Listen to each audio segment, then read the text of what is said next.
She only came to watch, until the SEAL commander saw her tattoo, and the entire room went silent. Nobody noticed her when she walked in. That was exactly how she wanted it. She found a seat in the very last row, the kind of seat people choose when they don't want to be asked questions.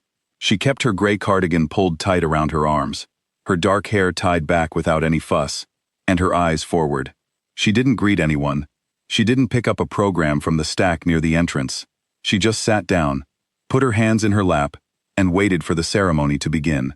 The hall was at a military base in North Carolina, and the room was full of men and women who had clearly spent their lives in places most people will never read about. Their posture alone told you that. The kind of straight-backed stillness that doesn't come from good manners. It comes from years of learning how to be ready for anything, at any moment, even when everything around you looks calm. It was a memorial gathering, a reunion for a special operations unit, the kind of event where names get read out loud, and the people in the room carry the weight of those names in their chest, long after the ceremony ends. She had heard about it through a friend of a friend. She hadn't planned on coming, but something pulled at her. Quietly, the way things do when they've been buried a long time. And before she fully decided, she was already in the car driving there. When the woman sitting next to her leaned over and softly asked if she was connected to the unit, she shook her head gently and said, "No, I just knew someone, a long time ago. I only came to watch." The woman nodded and didn't ask anything more. The room went quiet as a man walked to the podium. He was in his early 50s, with short silver hair and the kind of face that didn't give much away. His uniform was decorated with the kind of service ribbons that take decades to earn.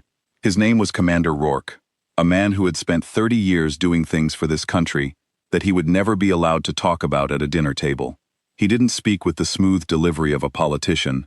He spoke the way soldiers speak, slowly, directly, with every word carrying the full weight of what it means. He began reading names, not fast, not in a rush. One name at a time, with a pause after each one, long enough that every person in the room could hold the name for a second before letting it go. Some of those names belonged to people still living. The room was so quiet you could hear the ventilation system in the ceiling. She sat in the back with her hands folded, listening. Her eyes were dry. Not because she didn't feel anything. You could tell she felt everything. But because she had long since learned to carry weight without showing the strain. That was when it happened. She reached down to pick up the ceremony program she had let slip from her lap. It was a small movement, careless, the kind of thing you do without thinking. Her cardigan sleeve rode up her left arm, just a few inches, just enough. Commander Rourke was mid-sentence when he stopped. Not dramatically, not with a sharp intake of breath or a gasp that turned heads. He simply stopped. The way a man stops when something catches his eye that makes his brain go very still very quickly. His eyes moved from the paper in his hand to the back row. He didn't look confused.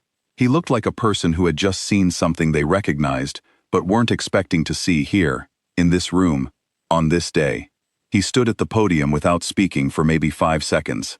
In a room full of people trained to read silence, 5 seconds is a long time.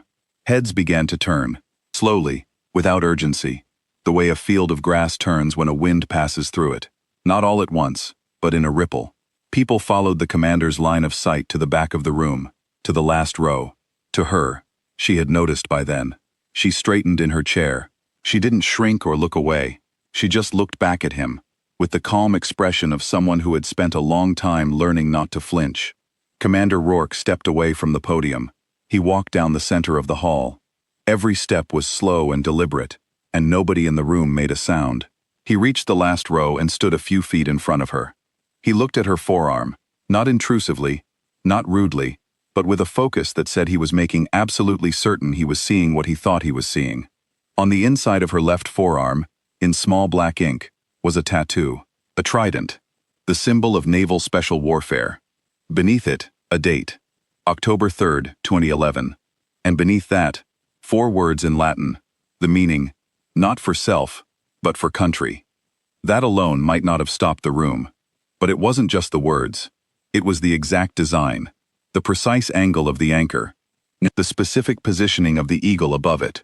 Those details weren't something you could find on the internet or copy from a picture.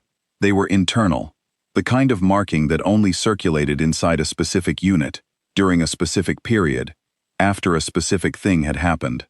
Something that people on the outside simply would not know to replicate because it had never been published anywhere. Commander Rourke looked at her and said, quietly but clearly, "Where did you get that?" She met his eyes. There was a moment, just a breath of one, where it looked like she was deciding something. Then she said, "Anbar Province, 2011. I was the interpreter." The commander didn't move for a moment. Then he turned to the room. His voice was calm, but it carried. He said that this woman had been on the ground with the unit during a critical operation in Iraq. He said she was there during one of the hardest nights any of them had ever lived through. A night when one of their own was badly wounded and cut off, and a rescue took 11 hours to coordinate while the situation outside stayed dangerous and unpredictable.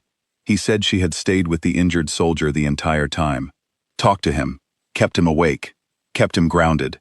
For nearly 4 hours, in difficult conditions, she had been the thing standing between that man and losing consciousness, in a way he might not have come back from. He said her work had been classified. Her name was never released. She had never been officially acknowledged, and as far as the military record was concerned, she had simply done her job and disappeared back into civilian life. He didn't say all of this dramatically. He said it the way you say a fact, plainly, because the truth doesn't need decoration. 7 men in that room had been part of that operation. Some of them hadn't known her face. Some had only known her voice. In the dark, in Arabic and English both, steady and low, keeping one of their brothers from slipping away. They had known there was an interpreter. They hadn't known what had happened to her afterward. One of the men stood up, then another, then the others. Not in a rush, not choreographed, slowly, in the way people rise when they mean it. Not applause, not performance. Just acknowledgement. The quiet, serious kind that soldiers give when they don't have better words. She sat very still through all of it. There was a woman seated 3 rows ahead of her, the sister of the soldier who had been wounded that night.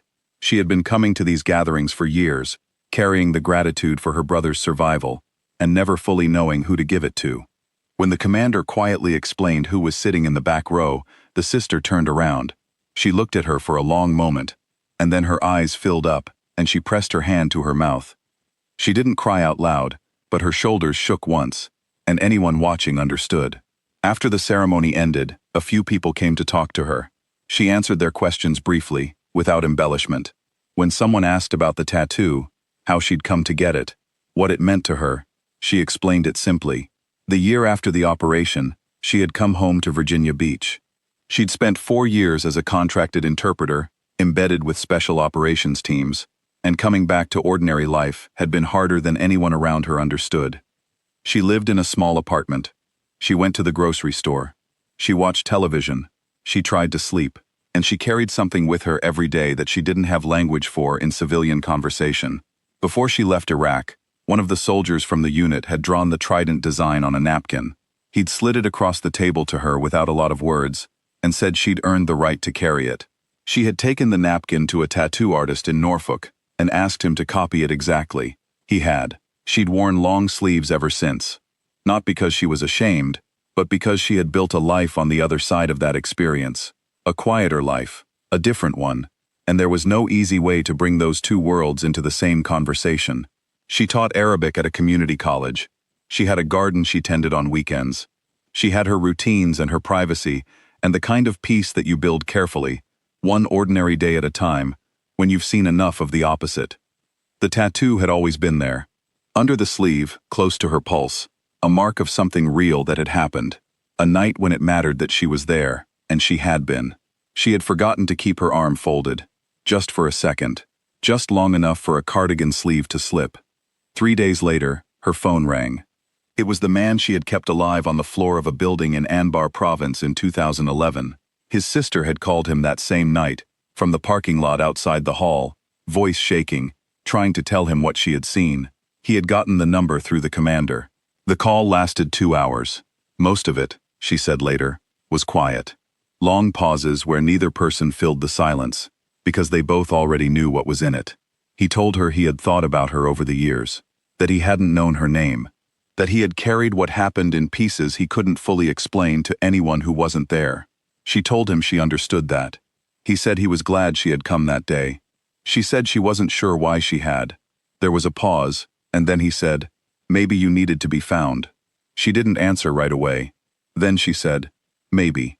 Through proper channels, Commander Rourke arranged for her contribution to be formally noted in a classified commendation, the kind that will never be a headline or a public ceremony or anything most people will ever hear about.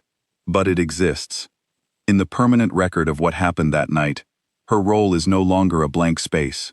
She went back to Raleigh after that, back to her garden, her students, her quiet routines, but she stopped pulling her sleeves down quite as far as she used to, not to show anyone, not to make a statement, just because she had decided, somewhere in the weeks after that day, that she didn't need to hide it anymore.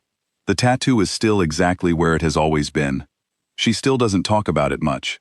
Some things are too heavy to carry into every room, and she has learned to be careful about where she sets them down. But she's a little less careful than she used to be, a little less folded. She came that day just to watch. But sometimes, without meaning to, you walk into a room and the room changes around you. Not because you did anything, but because the truth of what you once did is still sitting there in your skin, waiting quietly for the moment someone finally sees it. And she was seen.